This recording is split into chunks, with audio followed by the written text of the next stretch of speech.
Hey, everybody. Welcome to COPICafe. You've got Rob and Josh here, and this is episode number 14. 14. Yes, the one right after 13, which was quite interesting how that one went down. I was in the UK. Jeff was in the UK home. How many times are you changing glasses? This is unique. Do you got the right one? I just started the right perspective at the moment. I'm just changing my point of view. You know, we did 45 minutes of pre-production on which pair of glasses you're going to wear, and you still bring them into the episode. I just don't understand how it happened. So we've got episode 14. Last episode was 13. That was a lot of fun, just doing COPICafe with the team and a guy in the background operating a hand saw or a machine saw, and all the sound effects and problems that we had were aptly associated with the number 13 and whatever. It was fun. It was a lot of fun. So I enjoyed it. I enjoyed meeting everyone and face to face. We had a real good laugh just making that episode. Yeah, you know what? Honestly, I think a leak for a future episode is the one scene that we cut from episode 13. That outtake needs to make the next COPICafe as a leak. Yeah. I don't know why it was cut. It was cut a bit too soon. Well, I think Jeff had visions for the outtakes and what that was going to be, and he relayed them to Mark, and there was, it was all very rushed because when the video got delivered, it's like we just don't have the time for the production. No. And all of the things that we want. And then by the time I saw it, I was really disappointed that one thing got cut from it. That one part, it was just so sweet. And we had it on three different camera views, and every time I watched it, it gets was funnier. Just as funny. I'd love to see all three takes. All right, so that's it. We're promising to show you guys that clip in one way or another in future COPICafes. But no, honestly, Mark did a great job. Jeff did a great job directing it. It was a lot of fun. You saw a few other team members in there. You heard team members in the background. That's fun. I hope we get to do more of those like that. I really do. That's a shame about the lighting. It was a shame about the sound, but the content was. We learned. Yeah, we're learning. Live and learn. All right, so I'm sure everybody at this point is very curious what you're drinking, Rob. What are you drinking? Well, I've been asked a few times for this, and I don't know how this is going to turn out. Oh boy. I have a Guinness. Yeah, I know it's sacrilegious because it's not draft in a pub. But I don't know. I don't know that I adhere to that philosophy personally. I think you're okay, but looks tasty. You were nervous that it was going to explode on you. I was, yeah. Careful with that pour, man. Guinness has some good suds to it. I've been told about how I don't know how to pour a drink. All right, and let's see. I guess I'll tell you what I'm drinking. It's on its way. See if you can guess what I'm drinking. We've tried this before. I don't think you would fall for the same Waterloo trick again. So I'm going to say it will have some kind of health twist to it. Rob, you're incorrect. I'm drinking a proper English tea. No way. In a cup that says, "You had me at woof." Yeah, with proper English tea. Sugar. Huh? Yeah, cream and sugar. The whole deal. Well, 1 week in Manchester and you're now mank. Hey, you know what? I mean, I'm sorry that I'm not even wearing my Liverpool shirt. What? Oh, right. Sorry, wait. Oh, that came out wrong. Cut. Man City. My Man City shirt. Cheers to another great episode. Very strange. All right. It's got a head in it. Yeah, I mean, it looks like the real thing. Hey, it looks good, man. Looks good. So, all right. Several things to talk about today. The Copi token and the marketplace. So I know that some of you have expressed an interest in using the Copi token in the land sale. We never said when that was going to happen, but we did say that it's in the works. It is something that we're we're looking at and talking about with our team, our dev team, and we're looking at how we can incorporate that into our marketplace. We've heard your concerns there, and we're looking at exactly what that would take. How much time would it take? Could it be ready for the custom domes? I don't know. I'm gonna doubt that it will be ready for that. I don't think it will. I think the big factor why, to be fair, it shouldn't be is because of the bridge. With having people's Copi locked on the Binance chain and on the Cardano chain, it would not be fair to we'd have to engineer a way of and in effect create our own bridge. So for technical reasons, the Copi token is not ready for the marketplace just yet. But yeah, we've been talking about having it part of our marketplace since we created the coin. Yeah, and it will be something. It is part of the plan. It gives a great utility, and it'll allow you to buy in-game assets and all sorts of things. So that is exciting.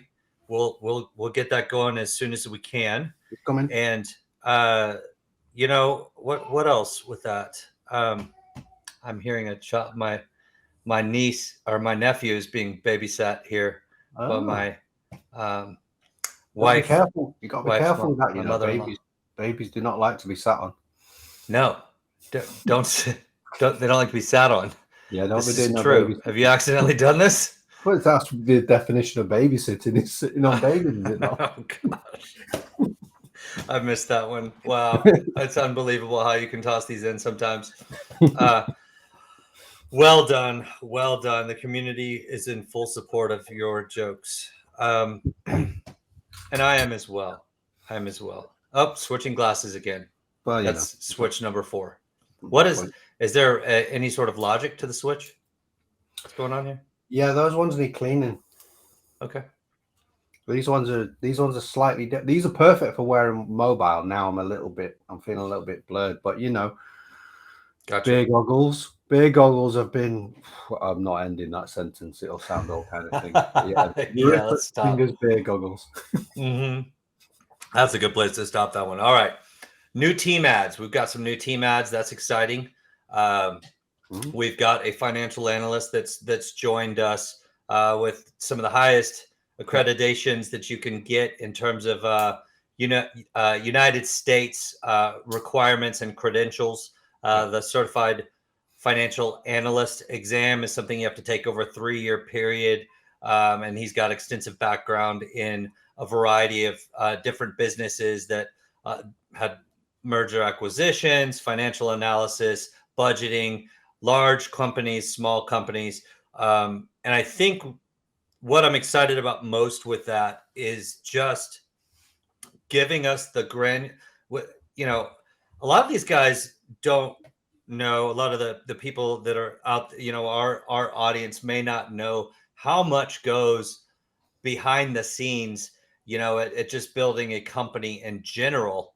A traditional business with an LLC and all the legal work that's involved in that and the finance and accounting. But then when you add the crypto element and you now have 20 different wallets to track and a variety of different money flows and international, law elements and the finance and accounting, the complexity goes through the roof and the variables and everything that needs to be tracked and having that financial granularity and transparency and like all the things that we need to see clearly. I'm very excited about it so that you and I have better decision-making ability in terms of team building and everything that we need to do. Yeah, I mean, it's tricky because you need at least 15 people to run your company before you write any code. So forget about the developers. You need the rest of the business in place. Yeah, and that's one of the key. And what I'm really looking forward to for Ben to do is, as much as he's coming in and he's got all the workload that he has to do, also he's better at understanding our tokenomics document that we've got at the moment. So I'm hoping that will move through quicker because we've been kind of stuck in the mud doing what we've been doing, and we look at, if you get a break and then look at the tokenomics, and that paper's about 40 pages long. Yes, with a significant amount of math, and it's not an easy 40-page read. It's a dense 40-page read.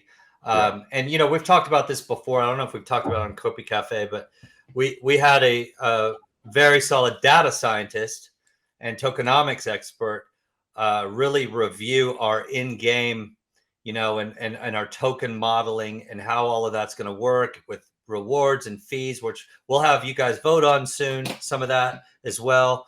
But the work that he did is extensive, and it's all about really making sure that we have the right monetary, policy, so to speak, within the game. And it's amazing because nobody, not even traditional games, has the right levers for in-game currencies. Has the right plan from day one. Yeah. And so you always need these levers, and you're forever rebalancing it. And what's brilliant about this is having somebody that on board in our internal team that understands this model way more than we do, and will be able to work with the original one as well, is much better than having to then go back to the external party and say, look, we think we've got a problem, can you look into it? Well, actually now we'll be looking at it all the time. Yep. And you know what had me convinced with this guy is when he said, Josh, there's no way that this is going to work. He basically said, no model is going to be perfectly designed. You're not going to figure all of this out and it's going to be right. And when he said that, a lot of people would think, well, how do you have confidence in him? He's going, no, it's not possible. There are too many variables. You can't predict how two variables alone are going to go, but there's 35 or whatever there is. And all these variables, you don't know how it's going to go, and you don't know how the money's going to flow and all the different things. And so when he said that, I was like, that's good. So you design the system around the known uncertainty of the fact that you're going to be able to produce this perfect model. You design it with the proper levers. And the original creator of the paper. Yeah, I remember it well. We interviewed quite a few, and he says, I will design this for when you bleep. Mess up the system. That's exactly right. I will get you out of the bleep. I couldn't repeat his exact words. These levers that I'm putting in place will get you out of the bleep. Yeah. So, which was very convincing to me. I'm like, okay, you're the guy. Let's go. Move forward. Cheers. Speaking of move forward, we can move on to the mobile game. Oh, well, we brought an artist on. So that's another point. Brought an artist on, an excellent gaming artist to help out with building out the artwork for the sectors that we're going to be doing. So we're trying to speed up the pace at which our first sector is released, which we can't announce the date of yet, but that's going to be later. It's months down the line. He's from the UK. Yeah. He's a really, really happy. We met him. We started on Monday and we met him yesterday, the first time in the weekly meeting, which must be really daunting because I counted 22 people in this week's meeting, and I joined slightly late, so he was there with about 12 people. And when there's new people, I always like to get there first so I can introduce them. Well, I wasn't there, so imagine just joining a meeting and everyone's looking at like, who are you? Who is this guy? Like, oh. There's a room of people going, yeah. And then I just did my typical thing. Just talk about yourself for a minute. Like, It's great. It's good to have new people joining, and it's also great to know that we're going to have a very sophisticated financial modeling for projecting. There goes change number 47.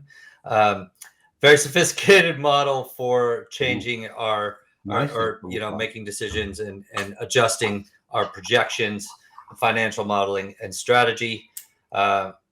For a heads up for you guys, you lay out a strategy, you lay out a roadmap, and then life happens and new ideas come and they may be better, and old ideas might find a new path, and you just adjust your strategy and you do your best to stick to the roadmap. But there has to be flexibility in a startup model, which is great, keeps us very agile, keeps us on our feet. But financial projections, being able to have those, hey, we need a model for X, Y, and Z. We'll have it in 3 days, and just like that. Yeah, the old Thanos. Mobile game. What do we want to talk about with the mobile game, Rob? Yeah, so we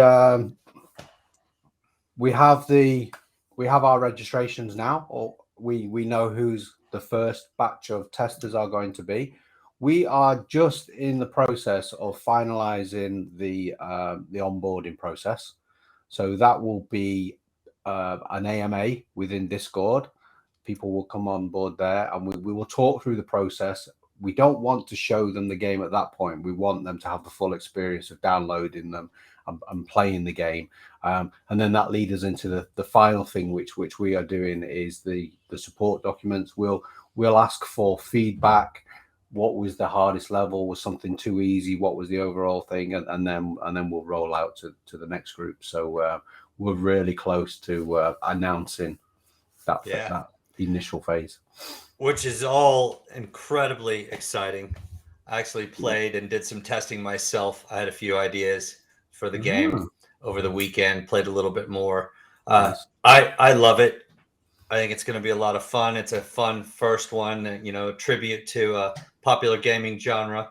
It's very exciting in that regard, and just what we've done to put our own spin on it and our own art and our, you know, the whole thing, you know. It's exciting. It stars Abigail, our NPC. Yeah, it does. She's there with a bit of a shotgun going on. Yeah. Don't mess with her. You know, we could also talk a little bit about the APIs. We had that call this morning. Yeah, very technical conversation. Yeah, I mean, we were talking about the authentication and the token, the token exchange and the security. Yeah, because we fully expect from day one that there will be people trying to hack our system, hack into the back end, hack into the Android and the Apple version and the PC version. You know, so this is the most important element of the game. As much as it's taken us nearly 6 months at the moment, and we will continue to develop it and do all kinds of UI and UX feedback and public support. If people can just hack into the game, take over the API and swap all the data, then you might as well. It's pointless, isn't it? Yeah, which is why it's going to take quite a while. I mean, we're at this stage already. I'm going, why didn't we release it? I jokingly say that, but the reality is we got about 6 months of testing, you know, somewhere around there. I don't know exactly how much testing we have, but we need to do a good amount of testing on testnet with actual tokens, with the play to earn features activated, after we do the first round of testing that we're doing. And a bit of what the process will happen is we will start testing on the iPhone. We will then open it up to the iPad. We will then introduce on to testnet, because at the moment it's not play to earn at all, because we need to build these APIs. So it's just a bit of a standalone game at the moment, just to have feedback on the level. We'll introduce more and more levels. We'll then introduce the Android version and the Android tablet version. We will then transition over to all 100 levels over a period of time. And then we'll go mainnet. Yeah. Things will get really interesting. All of that process that Rob just described is to solidify security. Yep. You know, make it number one priority. Yeah, number one priority. Number two, to fix any bugs or any glitches or any weird issues. Number three, and not really in order of importance necessarily, but feedback from the community on improvements, strategy changes, things that might really make it a little bit more compelling, a little more sticky, a little more fun, whatever it is we can do. That's huge. So it's a community game. And you know, one of the biggest we're giving you a voice in what we're building. One of the biggest worries that we have internally, which is not security, it's that when we release the mobile game, which is 2.5D, so two-dimensional, it's not UE5. Our biggest worry is that people see this mobile game and think that's Cornucopias. Correct. They think, wait a minute, what's all these videos you've shown us, and now you've given us this 2D platform game? Or people that don't know about us will see the platform game and think, oh, that's play to earn on Cardano, is it? So that is my biggest worry, that people will see it and think that's our game. It's not. It's set within our metaverse. It's a very valid concern. And we're going to address it, in how we name it and what we call this game. We're going to address it in communications regularly. But yeah, it's just a matter of making it abundantly clear what is what. And before the final game goes to mainnet and before it becomes true play to earn, we would have released the alpha and the beta version of the main UE5 game. So when it actually goes live, then there'll be no confusion, because then there'll be two different offerings of the game. Mm-hmm. But until we get there, this is the first offering. So don't get confused. This is not the main game. This is just a mini game. Yes. And there will be many games. Mini. Yeah, great. Okay. So today I'm drinking Mad Tasty. Oh, crap. Oh my Jeff. I think I'm a little late. Jeff, welcome. Hey, My Jeff. bad. What are you drinking, Jeff? Mad Tasty. Just some Mad Tasty. I swear you're sponsored by Mad Tasty. I swear I'm a little late, and I apologize. I just jumped in as fast as I could. Well, welcome. What are we talking about again? We're talking about you. I mean, now that you're here, let's sorry, talk. I actually have to run, so. Oh, yeah. Just an impromptu vid. Oh. Wow, ladies and gentlemen, that is Jeff Hewitt, one of the co-founders, team member of ours. Oh, hey, look at that! Bum, bum, bum. New merch. Bum, bum. It came the other day. Very nice. I ordered from our own shop. I wasn't very happy with the shipping costs, but they're out of my control. Yeah. I have my cup. You guys did a great job on that. I want that cup. I'm going to order that. Almost matches after this COPICafe. It was good to have a visit from Jeff, although once he got on the screen just now, I wanted to do an impromptu video. Yeah. I was feeling it. Yeah. I thought we were about to ask him what he does, get into his background, talk about his strange attraction to Mad Tasty. Have you ever tried one of those? No, you probably haven't. They're not in UK. I've never heard of it before. It's just a beverage company with they have a good marketing. They have a good marketing model. They've clearly bonded with Jeff. I think if he was on COPICafe every week, that would be the drink he would have every week. Probably. I don't know. I'll be pretty good at guessing it then, won't I? Yes, that's true. And whatever. There's no gaming you on that one. I don't think there's any gaming you on that. By the way, this tea is really. You guys do tea well. How many sugars do you have? About 1.5. I can't go too many. I go a little light on the. Let's not talk about that. I can't go too heavy on the sugar, Rob. Do you know what that does to your body? Wreaks havoc. Yeah, gives you a boost. So here's a leak. Here's a leak for you. Leak time.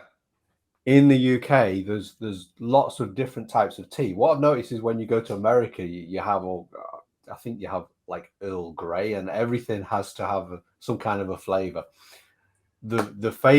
My favorite tea in the UK is Yorkshire tea, and you get that in the north of England, the south. That's what I'm having right now. Yeah, you have. Yeah, I gave you. Because Cynthia brought some back from from Manchester. Yeah.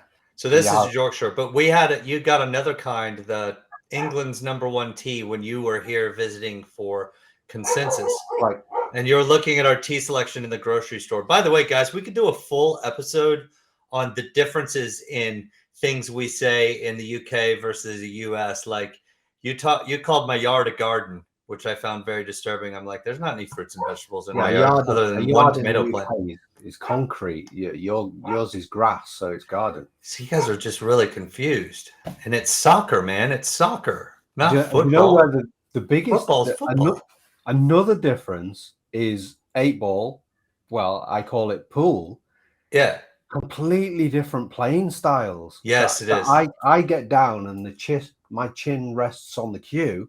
Your stance is up.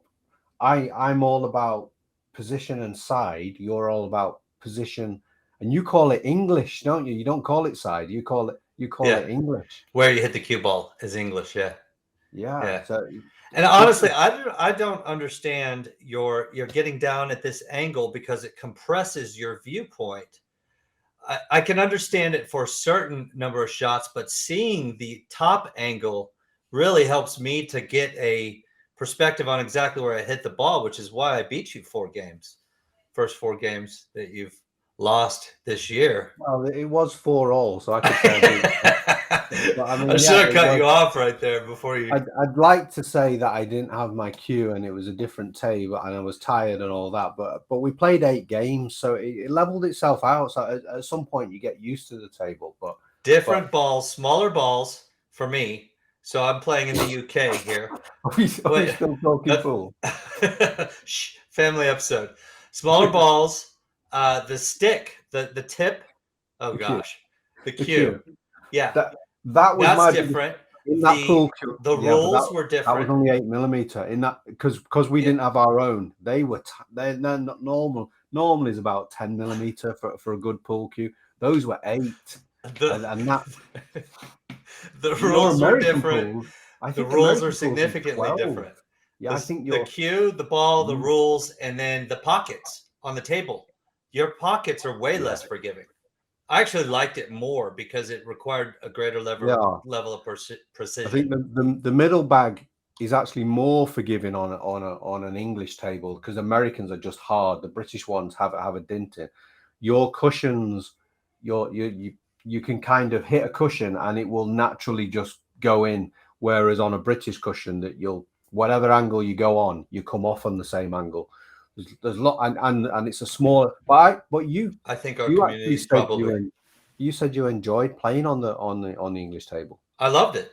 Not the first game. Halfway through the first game, I was frustrated, but then I realized that it required more focus, more precision. And once I started really putting my energy into it, I enjoyed it more. I like the challenge. But we can't go too long about pool. I think our community is probably like, I know you and I could probably talk about it for another hour, especially that bank shot that I won the first game with on the 8 ball. Conveniently forgot that one. I have to say it was a cross-cut bank shot to the side pocket, and it was gorgeous. All right. What's next? It was 4-all. I'll see you back in your place. Yes. With the bigger balls, bigger cues, different rules, and different pockets. All right. Sorry, really bad. Custom domes. Oh, we've got some really exciting stuff coming with the custom domes. I think it's going to be amazing. The concert venue that you can build your own and set it up. I think that's going to blow people away. Incredibly excited about that. And built in, that's UE5, utilizing UE5. We hinted at it because we actually that was the demo that we took to Consensus and showed a few people. We showed them the UE4 version. We've now completely rebuilt that in UE5. And it's game changer. Game changer. Watch out. It's not the same. I can't go into it now, but no, it's a game changer. Every element is it's amazing. Yeah, it is. I'm so incredibly excited. The pistol that you might have seen our leak by now, the laser gun that was shown in socials for the PvP game. Yeah, let's put that up here. Yeah, we're gonna put it up there. Wait, there. Yeah. So we'll do that for sure. We're gonna show that, but that's gonna be a lot of fun too. The PvP arena that you can use custom domes for. Yep. So people will be able to have their own little games that they host. And let's say you're a YouTube influencer and you want to have your some of your fans come, or maybe you're just a business owner. You want to have fun with some of the employees and do a capture the flag competition or something like that. It's a variety of fun things that you can do with that. You can monetize it as well. The custom domes are going to be, I think they're amazing, and all the different objects that we're building that are modular that you can drag and drop, that you will be able to use them in different scenarios. So if you've got a festival, if you've got a business meeting, if you've got some others that we've shared, you'll be able to use the same elements. They'll be grouped nicely together. They'll be really flexible. It's going to be so powerful.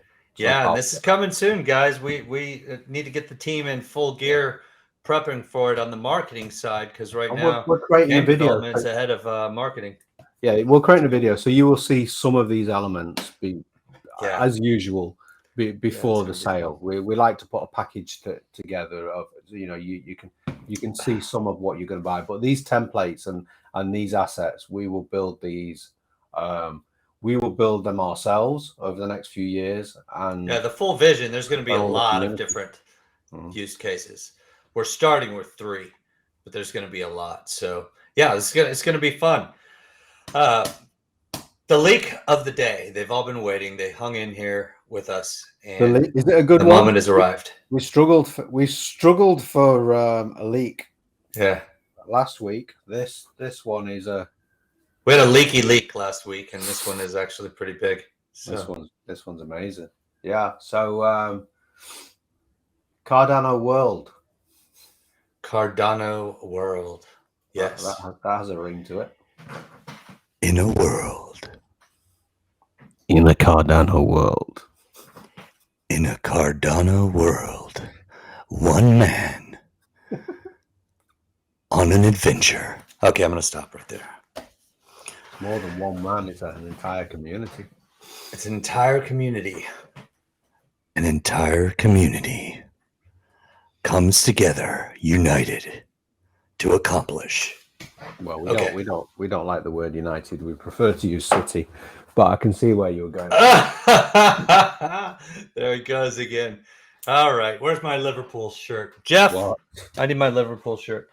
Okay, so I really love saying that now. By the way, Cardano World. It's going to be great. So our belief and the reason we chose Cardano, or the many reasons we chose Cardano, are it is one of the most future-proof chains. It's been done well scientifically, looking at all of the different aspects of a blockchain. They've taken the time. They've slow-rolled, incredibly slow, doing it right.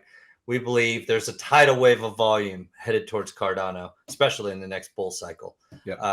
But with that tidal wave of volume, we need a way to, really introduce people to what is happening in Cardano, and a fun way to do it. And that's a great opportunity for us. Yeah. So if I was to describe Cardano World, I mean, we would start on the starter island. We would see a signpost. We've not finalized how you get to Cardano World yet, but Cardano World itself is located on a custom dome. So it will also be showcasing what possibilities you have with the world then. So you go through these archways, a bit like Disneyland. It'll say Cardano World. You'll go through and there'll be different areas. So there'll be a DeFi section. There will be a metaverse section. There will be a profile NFT section, a gaming section. And then when you go to those sections, obviously those projects will be there and they will have a presence. So with true interoperability, discoverability, it's everything you want from Cardano World.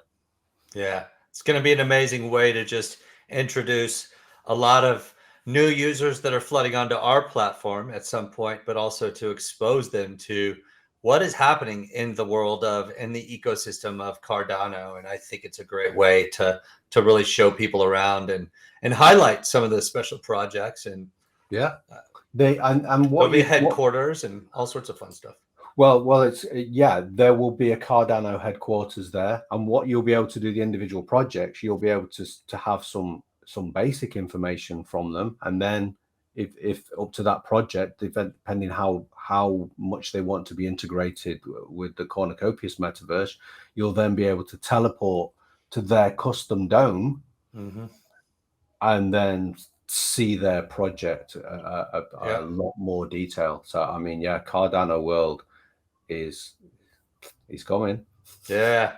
And eventually I see fun things happening where we could have project meetings there. One of the apps could invite people and do a team meeting or do a presentation in a very creative and innovative way that allows interaction, but really brings people together in a room virtually. Metaverse, very metaversey, but We'll have a guild area. Guilds will be able to go over to their guild custom domes. They'll be able to have their meetings there and do all their guild stuff. I imagine all kinds of stuff happening. Yeah. Well, and it's a way that we can really support and build. We want to bridge as many people over into the Cardano ecosystem as we can. And again, we believe in interoperability as well. So we might have another chain that we work with in the future. But what does that do? That brings more people over to Cardano because this is our home base. Yep. So the reality is the added usability and the different things that we can do are going to bring more people over to this chain, which is something that we really support and believe in. Yep. So very exciting. There'll be future worlds. I don't know what that means. There may be. This is just speculation. This is not announcing anything. There could be gaming console world 1, gaming console world 2. There could be blockchain 1, blockchain 2. There could be the use cases for custom domes and these environments that we're trying to create this eventually very unlimited flexibility for the building system as it advances and grows, and what you could do with the land inside your custom dome. I mean, that the vision for that is years of building and us adding value, but with what you could start with now, it's going to be pretty awesome already. It's phase 2 now. Phase 1 was introducing gaming, a metaverse version of gaming. We're now introducing with Cardano World the metaverse, as people would see it, interoperability, a starting point to go and discover what else is capable. Portals to custom domes, portals to other worlds, potentially, whatever that could look like in the future. Yeah. Portals to other worlds. Yeah. But don't have the cake. Don't have the cake, because the cake is a lie. The cake is a lie. That one flew over my head. What happened? For a lot of people watching us, it will not have flown over their heads. Don't have the cake. Especially when we're talking about portals. We can look that one up. I'll tell you later. Okay. All right. Well, I think that's it. Yeah. So that's an amazing leak. That's an amazing leak. Wait, what am I missing? I'm lost. All right. We're going to have to figure that out. All right. He's changing glasses again. What is the deal? There's something that he's got double vision. 4 eyes. 4 eyes. All right. Hey, thanks everybody for joining us. Another fun episode of COPICafe. Hopefully fun for you guys. Sorry we drug around about 8-ball and pool, but we're trying to keep it casual. By the way, don't drink hot tea on a summer day in Austin, Texas during filming of COPICafe. It's not a good idea. While it was delicious, it's a little too warm for me right now. No, we want to end the episode, but actually it brings up your temperature inside your body, so it actually does cool you down. You'll see. The logic on that I'm really struggling with. You'll see. So I really feel somebody will fill in the science in the comments. That's not accurate at all. That was a nice can. I think what you're saying is that if it draws blood to the interior of the organs, that it could cool the skin potentially. That is definitely not what is happening with my face. All right. Hey, thanks everybody for watching. Enjoyed it. See you next time. Bye-bye.